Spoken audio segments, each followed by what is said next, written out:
Okay. Hey, this is RAJMAN. I'm coming to you from the Jalan Besar Stadium. With me right now is a man who's been appointed as the next Courts Ambassador. He played for almost 9 years for Manchester United. He did win the treble with the Red Devils, especially in 1999. And he's better known as the Great Dane. Of course, I'm referring to the one and only Peter Schmeichel. Peter, welcome to Singapore. How do you find your stay in Singapore so far? Yeah, it's been very hectic, very busy. We arrived there yesterday. We did a lot of work for Courts yesterday. And we're going to do a lot of work for Courts today, but it's nice people. It's a beautiful place. Singapore is beautiful.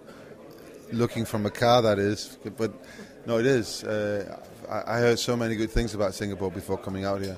It's actually my first time here, so I'm quite excited about it. But and so far it lives up to its reputation. Now, I'm sure you've been bombarded with several questions over the last 2 days about Man U, and every other thing. Let's talk about the results from earlier this morning. Now that it's an 8-point gap between the Red Devils and Man City, do you think, honestly, that the race is already over? Well, I mean... Even though it got 6 games. Well, Mancini said last night that it's not over until it's over. And I have to say that is my attitude as well. Nothing is over until it's over. But I'd be very disappointed. I mean, I thought 5 points was an enormous gap. Even when it was 3 points, I thought, well, we're on the right track here. But with 8 points, I'd be very disappointed if that wasn't enough. And I think Sir Alex Ferguson, he would be more than disappointed. And when you look at statistics, we have 79 points now. Last year we won it by 9 points. And we had 80 points, right? Yeah. Winning it on 80 points. So the gap is now 8. So Man City has 71, which was what they had last year as well. So they've done a little bit better. If they win more points, they'll be done. They have made progress. But we have 79 points with 6 games to go. And people are talking about we're having a bad season, and we're lucky to be in that position. I tell you this. There's no luck about that. What we saw yesterday is it's a very, very professional team who knows exactly what they're doing. And yes, at times in the game against QPR, it looked a little bit boring. It looked a little bit too controlled. But when you look at it, they're just waiting for the opportunity. They're just waiting for the prey to open up a little bit. And then they take the chance. And this is what they do. And at this point in the season, that is an immense quality to have. Now, you were part of the golden generation, which includes the likes of Ryan Giggs and Paul Scholes. Are you surprised to see that Giggs is now into his, I think, 17th or 18th year with the Red Devils, and Scholes, who was actually out of retirement, he's just come back and he's still scoring at this level? I have to correct you there. Ryan Giggs is playing his 20th season. I'm a Liverpool fan, sorry.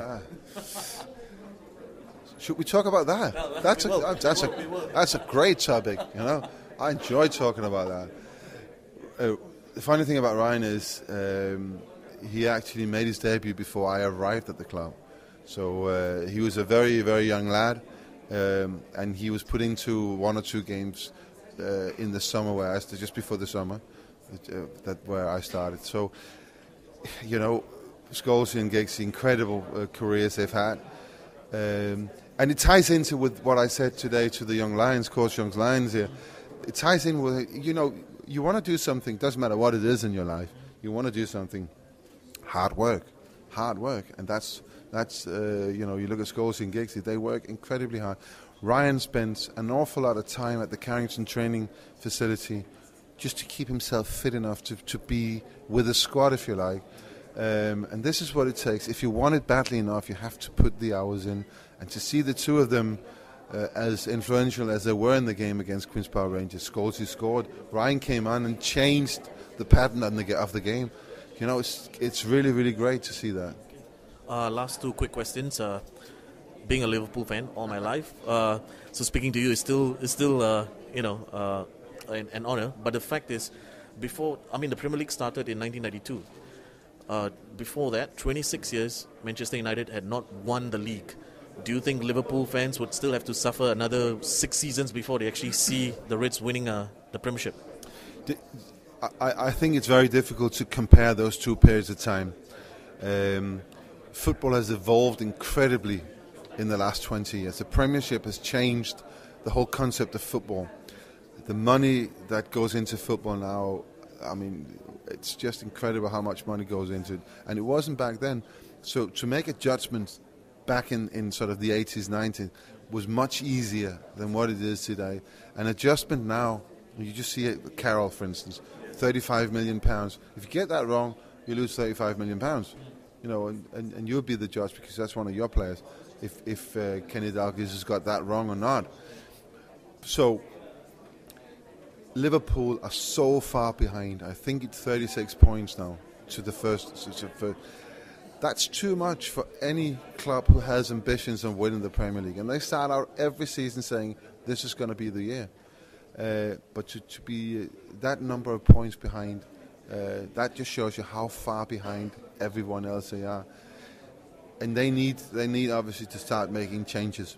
And it'll take a very, very long time. You see Manchester City, the other scale of let's say, the money tree, because Liverpool, we know that Liverpool don't have that much money.